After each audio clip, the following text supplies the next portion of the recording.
Nah, Ja, Dek, udah bersih nih pantainya. Sekarang kita ngerambah aja. Udah, buka dulu bajunya. Nah, setelah pantainya sudah bersih, sekarang saatnya kita berenang sekaligus mencari ikan. Ayo, buka baju kalian dan langsung turun ke air ya.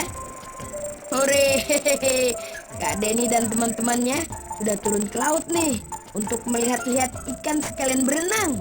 Hihihi. Kak Denny benar-benar tidak bisa lepas dari air ya. Karena itu dia pantas sekali disebut manusia ikan. Karena di dalam air dia bisa merasa bebas dan lebih hidup. Apalagi dikelilingi teman-teman kecilnya yang baik hati seperti Eja, Uba, dan Andong. Menyenangkan sekali ya, berenang bersama Kak Denny si manusia ikan. Wah, tapi sepertinya Kak Denny tidak menemukan satupun ikan di bawah laut ini. Jangan-jangan Kak Denny salah tempat nih untuk mencari ikan.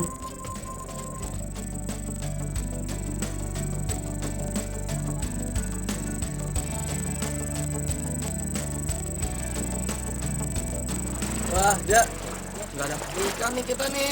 Ya, nggak ada. Ya, wah, si Andong pegang apaan tuh? Ya, Nih, ini ada. wah ini apaan, Ja? Ya, itu tempenyon. Tempenyon. Iya, Tempenyon itu adanya di mana, Ja? itu di pasir ini.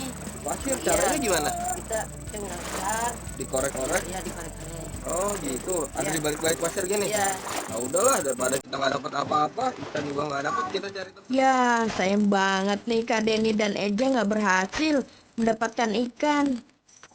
Nah, daripada pulang dengan tangan kosong, mendingan kita cari tempenyon aja nih yang banyak. Kalau dimakan, tempenyon ini rasanya seperti udang loh. Selain bisa dimakan, tempenyon juga bisa dibawa pulang untuk dijadikan mainan Uba dan Andong. Kak Denny, dapat lagi ya? Ya, saya dapat. Wah, hebat. Si Eja berhasil mendapatkan satu tempenyon tuh. Ayo Kak Denny dan Eja, cari terus tempenyonnya. Pasti mereka bersembunyi di bawah pasir tuh.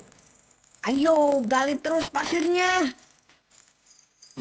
Ternyata susah sekali loh menangkap binatang kecil ini.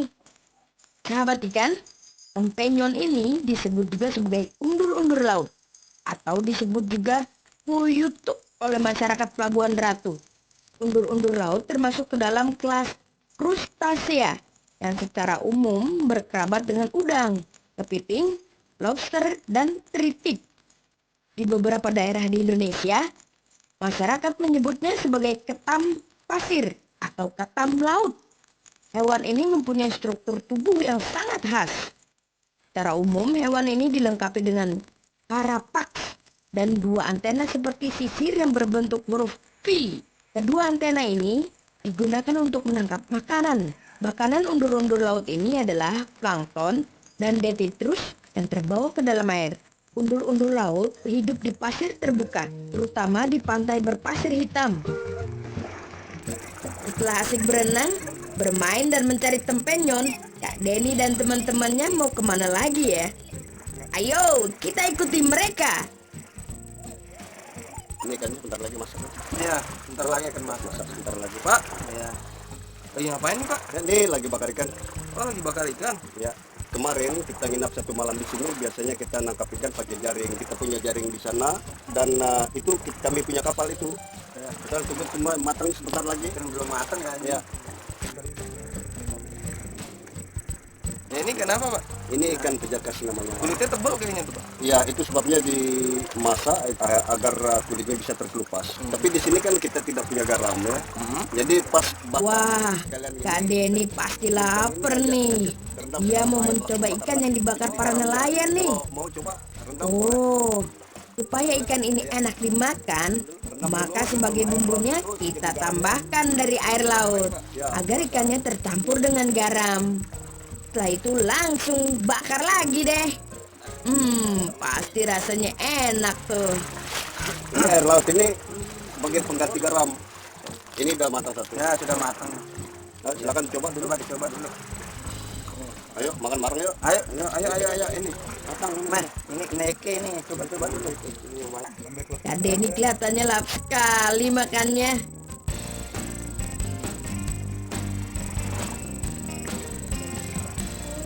Wah Pak, ikannya kayaknya udah habis nih Pak. Ya, sudah habis. Gimana kalau kita ngeliat jaringnya aja ya? Oh, boleh. Kak Denny mau melihat jaring yang telah terlempar para nelayan nih. Kira-kira mereka berhasil menjaring ikan yang banyak nggak ya?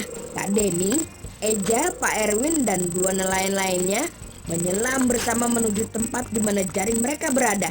Dari situ, kita bisa lihat apakah sudah ada ikan yang terjebak di dalam jaringnya atau belum. Wah, sahabat ikan, ternyata sudah ada banyak loh ikan yang terjaring di sini.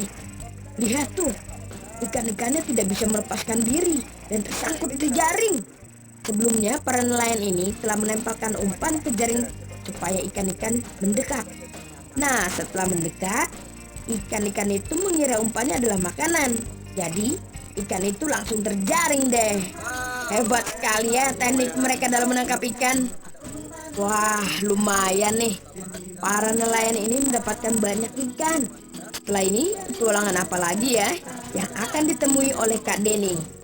Jangan kemana-mana ya, sahabat ikan. Kak Denny akan balik lagi loh.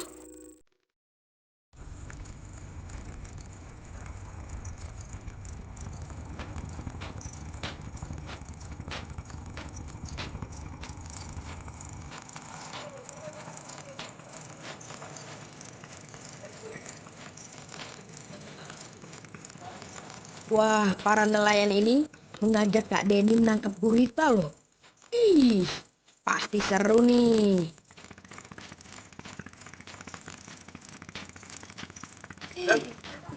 Ini Ya Pak. kayaknya kita sudah sampai di lokasi nih. Di Oh, sini ini lokasi kita untuk ngambil gurita. dekat-dekat karang sini nih Pak. Ya, di karang ini. Tetapi kita harus nyelam. Apa kita nyelam aja nih sekarang Pak? Kita nyelam sekarang. Yuk, dan Di sebelah mana nih Pak? ya kayaknya kita sudah mulai ini nyelam nih. Nah, ini dia tempat untuk mencari guritanya. Sekarang Pak Erwin duluan nih yang turun ke laut. Setelah itu, Eja menyusul di belakangnya. Dan terakhir baru deh Kak Denny yang meluncur ke air untuk memburu gurita. Ayo Kak Denny, Eja dan Pak Erwin, kalian harus melihat dengan jeli ya. Karena gurita itu kan pintar berkamuflase atau menyamar. Bisa jadi dia menyamar jadi terumbu karang di bawah kalian tuh. Kalau kalian sudah melihatnya, harus hati-hati ya. Karena dia suka mengeluarkan tinta dari tubuhnya sebagai bentuk pertandaan diri. Ya, walaupun tintanya tidak berbahaya sih kalau mengenai badan kita.